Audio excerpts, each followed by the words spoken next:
Included on this practice page are two different new types of syllabication. The first thing we'll see is the VCV pattern with the second division that I'll talk about in just a minute. That's going to be words 1, 2, and 3. We'll also see here syllabication with suffixes. That's going to be words 4, 5, and 6. This video will just go over the new division pattern for VCV, and then the second half of this sheet with the suffixes will be another video. Now, we've seen the VCV pattern before, and we were always dividing it the first way. We'll notice that I pointed out that that was the first way, which means that there has to be another way. And indeed there is. There is a second way that the VCV pattern can be divided. You're always going to try the first way first, but sometimes it won't work. The word won't sound right. And then you're going to try the second way. So let's go ahead and take a look at how that works with word number 1. We find and underline our first two vowels, label them with a V, draw a bridge, label the consonant on the bridge, and we see our VCV pattern. What we've been doing is drawing our line after the first vowel. That's the first way. We're still going to try that first, but now since I'm letting you know it might not always be right, we're going to go ahead and try it with a dotted line. Now let's go ahead and label our syllables. Like we saw before, our first syllable is open. There's no consonant after the vowel. That vowel is going to be long. Our second syllable is closed. There's a consonant after the vowel, and that vowel is going to be short. So let's read it the way it is right now. K-bin, cabin. Well, that doesn't sound quite right. I'm not sure that I've ever heard a word cabin. When that happens, when the word doesn't sound right, then you can try the second way. And the second way is to divide the word after the consonant. Go ahead and do this with a solid line. Now, you can just leave the dotted line. Usually I do. If it bothers your students, they could try and erase it if they've used pencil, but it's really not necessary. Now, let's look at the second way that we divided it.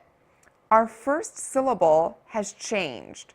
It's not an open syllable anymore. It's a closed syllable because there's a consonant after the vowel. So we're going to cross out that open and change it to a closed. Our second syllable is still closed. There's still a consonant after the vowel. Now this is what's important about the switch.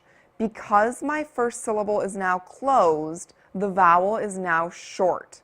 So when I read this, it says cab. Cab, in, cabin.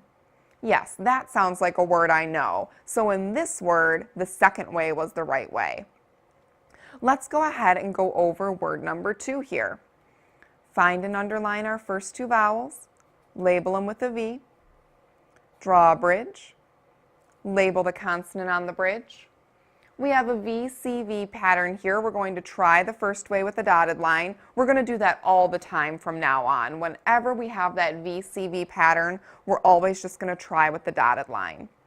If I look, my first syllable is open. My second syllable is closed. Co-mic, comic. Well, that doesn't sound quite right, so let me go ahead and try the second way. So now I try my second division, which would be to draw a line after the consonant for that first syllable. If I look, I see that first syllable is no longer open, it's closed. So now when I read it, com-ic, comic.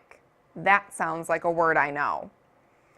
It's very important that your students go through the steps. They must try and label and read the first way first. Only if they do that and it doesn't sound right do they try the second way. Go ahead and try that out with word number 3. Do word number 3 on your own. Look back here for the answers, and then I do have a short little story about word number 3. Good, did you get the same thing I got? That word should be radish. The second way was the proper way to divide that.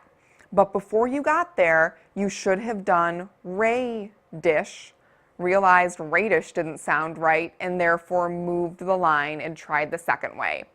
So here's my story. I had a student who was doing syllabication with this word.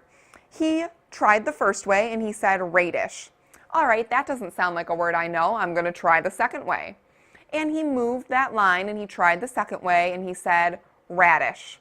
And he looked at me and he said, is there a third way? Sometimes your students will not recognize the word. When that happens, you can tell them what the word is, but you can only tell them after they've tried both ways. So after my student read radish, radish, and still didn't know which one was right, I said to him, okay, that word is actually pronounced radish. Which way was the proper way, the first way or the second way? And then he had to tell me that based on that pronunciation, the second way was the proper way. So when that happens, that's exactly what you're going to do. Have the student try it both ways. If they don't recognize either way, you are going to have to let them know what the word is, and then you're going to follow up by asking which division was correct.